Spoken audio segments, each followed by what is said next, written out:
Omkareshwar ji, sir आपका view point on the budget with graphics. Vijay ji and Omkareshwar sir. Aishwarya ji, मुझे ऐसा लगता है कि जब बात जनता की हो, देश की हो, तो उस पर उसी तरीके से देखना चाहिए.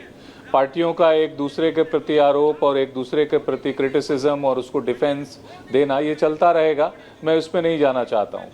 मैं एक चीज़ नोट करना चाहता हूँ कि ठीक है, चूँकि आंध्र की और बिहार की डिपेंडेंसी है कहीं ना कहीं उसके ऊपर सरकार की, तो उनको बजट दिया गया है.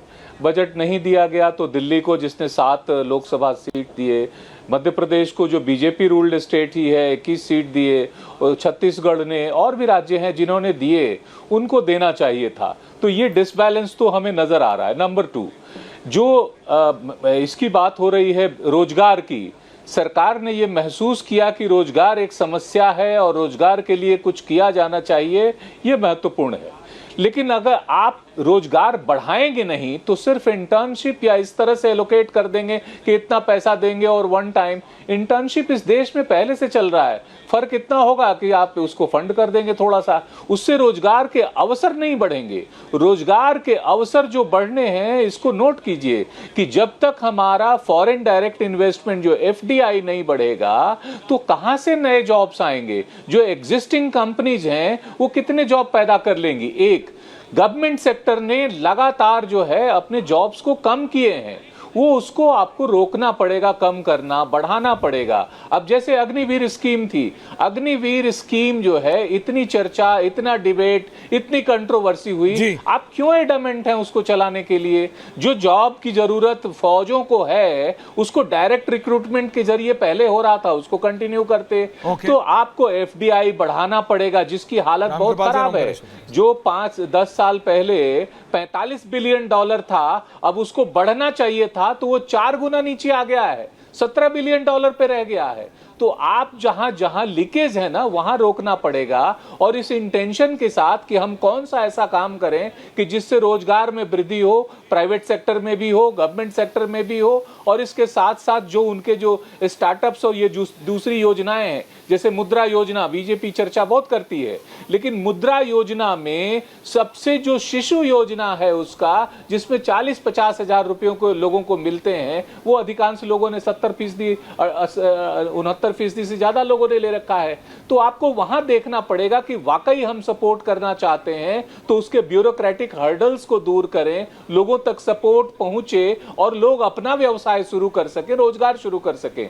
इसमें जो है मुझे लगता है कि सरकार को थोड़ा और इनोवेटिव होने की जरूरत है. Point taken sir. सिंसियरिटी के साथ काम करने की जरूरत है. Point taken. एक रामकृपाल जी, आप कुछ कहना चाह रहे थे. हमने कोविड के समय में स्वास्थ्य के हालात को देखे हैं. स्वास्थ्य के ऊपर हमारा फोकस और जाना चाहिए, उस पर और बजट बढ़ाया जाना चाहिए. मैं ऐसा देख पा रहा हूं कि उसमें कुछ बजट की कमी की गई है और इसीलिए इसी तरह न्यू एजुकेशन पॉलिसी है, उसको जोर देने के लिए हमें थोड़ा और काम करना पड़ेगा, और काम करना चाहिए. That's it.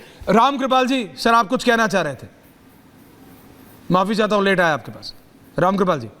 नहीं, मेरा नहीं ऐश्वर्य जी, मैं केवल ये कह रहा हूँ कि ये बजट का मामला है. आज हमको बजट पर मुझे लगता है कि मैं का कोई सब्जेक्ट नहीं था. एक बात हमें ध्यान रखनी चाहिए, जो लोग बात कर रहे हैं, बजट 1990 के पहले जिस तरह का था, आपको याद होगा कस्टम ड्यूटी 100% हुआ करती थी. मनमोहन सिंह ने एक ऐसा वो किया, वो दौर था नरसिम्हा राव का, जब बिल्कुल जो 100% था उसको 5% तक ला दिया. तमाम कस्टम ड्यूटीज इस तरह से एक तरह ख़त्म हो गई. तो आधा बजट की शक्ति कि उसमें कोई और जैसा पहले होता था महंगे सस्ते बहुत ज़्यादा, अब उसका फ़र्क नहीं पड़ता. दूसरा GST आ गया, बहुत सारा इनडायरेक्ट टैक्सेशन अब बजट और इसके हाथ में अब नहीं है. बजट आज की तारीख में बहुत एक सीमित चीज़ है, केवल जो बाकी जैसे फैसले होते हैं GST में है, बहुत महत्वपूर्ण है, केवल डायरेक्ट टैक्सेशन और कुछ चीज़ें हैं. तो मेरा ये कहना है कि जब हम देश के समग्र विकास की बात करते हैं तो हमें नहीं भूलना चाहिए कि 10 साल पहले हमेशा यह ध्यान रखिए कि बॉटम ऑफ द पिरामिड, वहाँ से जब कोई बदलना शुरू करता है, वर्ल्ड बैंक की जो रिपोर्ट आ रही है, सबकी आई है, 25 25 करोड़ लोग अगर 10 वर्षों में गरीबी रेखा से बाहर आए हैं, हाँ तो देखिए सिर्फ नौकरी को एक चीज समझते हैं, सरकारी नौकरी या प्राइवेट नौकरी वही रोजगार नहीं सतीश जी, आ रहा होता। हूं। जितने स्टार्टअप्स हैं, अब आप ये सोच लीजिए कि मैं केवल एक चीज कह रहा हूं कि आराम आज से ही मैं सुन रहा था, सबसे बड़ा एम्प्लॉयर होता है रियल एस्टेट सेक्टर। सबसे ज्यादा लोगों को काम मिलता है। 3 करोड़ अगर मकान बनने जा रहे हैं, आप सोच लीजिए, हाईवे जो बन रहे हैं, सर। डायरेक्ट और इनडायरेक्ट एम्प्लॉयमेंट इतने मिलते हैं, तो वो देखिए उसका भी एक आंकड़ा आता है। आंकड़ा ये सब आता है और मिलके- वो अलग होता है, इससे जब मैं आपकी मोदी बात ने खुद मानता कहा हूं। था कि लेकिन pyramid of Anurag the Bhadauria को यही तो bottom, दिक्कत है। जब ये ऊपर आ गया है तो धीरे धीरे सुनने में बहुत अच्छा लगता मिडिल है। सुनने क्लास में नहीं, को देखिए, और में बाकी अच्छा लोगों लगता है, को 10 भी साल से देखिए, देखा है। रामकृपाल जी जो कह रहे हैं वो ध्यान ठीक दिया है। जा रहा है। सतीश जी ने जो वो पॉइंट रखा, उसकी तरफ सतीश जी ने जो पहुंच रहे पॉइंट रखा वो ठीक है, लेकिन विजय त्रिवेदी जी बोले नहीं, उनका नेटवर्क बार बार आ रहा है जा रहा है। Vijay sir, your first comment on the show. Graphics on, Vijay ji. Ji Aishwarya, मुझे लगा कि मेरी सुनवाई सरकार की तरह आपके पास भी नहीं हो सर रही ऐसा मत बोलिए सर, माफी चाहता हूं। नहीं नहीं, मजाक की बात है। हाँ, लेकिन मैं ये कह रहा हूँ कि बजट को लेकर बहुत चर्चा हुई है, बहुत विस्तार से सबने की है। एक तो आंध्र प्रदेश और बिहार को लेकर बड़ी चर्चा हुई, तो मैं तो इसको रिटर्न गिफ्ट समझता हूँ। अब ये सवाल होता है कि भाई और लोगों को क्यों नहीं मिला। अब पार्टी में जो घर में साथ आते हैं उन्हीं को रिटर्न गिफ्ट मिलता है ना, तो शायद ये लोग साथ आए हैं तो उनको रिटर्न गिफ्ट सरकार ने दे दिया है आंध्र प्रदेश को और बिहार को। लेकिन 10 साल पहले अगर आंध्र प्रदेश को ये गिफ्ट मिल जाता तो 10 साल आंध्र प्रदेश को अमरावती का इंतजार नहीं करना होता, जो अमरावती डेवलप नहीं हुई।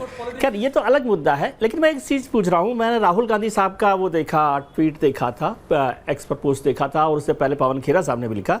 उन्होंने कहा कि ये कांग्रेस का जो न्याय पत्र है या घोषणा पत्र है उसका कॉपी पेस्ट है। मैं तो समझता हूँ कि कांग्रेस ने अच्छा ही घोषणा पत्र बनाया होगा।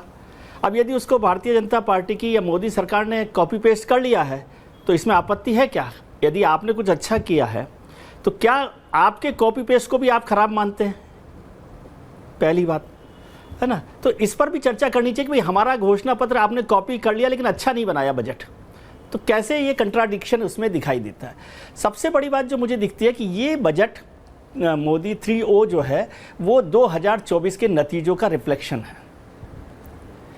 जो जिस तरह से रोजगार पर और युवाओं पर फोकस किया गया वो उन नतीजों को बताता है कि जिसको पिछले 10 साल से युवा रोजगार में को लेकर नाराज हो रहा था, नाराजगी बढ़ रही थी। और आप 2 करोड़ रोजगार हर साल देने की बात कर रहे थे, लेकिन शायद नहीं मिला होगा, क्योंकि नहीं मिला इसीलिए इतनी नाराजगी बढ़ी। और इस बार पहली बार में सरकार ने रोजगार पर फोकस किया है, स्किल डेवलपमेंट पर फोकस किया। स्किल डेवलपमेंट में मेरा छोटा सा कहना है कि कौशल तो हो जाएगा, जो हमारे बच्चे लोग हैं उनका, एक मंत्री कुशल चाहिए उसके लिए, क्योंकि पिछले बहुत लंबे समय से कुशल मंत्री कौशल मंत्रालय के लिए नहीं मिला। कुशल मंत्री चाहिए कौशल मंत्रालय के लिए, इसकी तलाश करें। Sir point taken, ending comments from all. Anurag Bhadauria से शुरुआत करें। काम करें और जो बातें सर अनुराग जी देखिए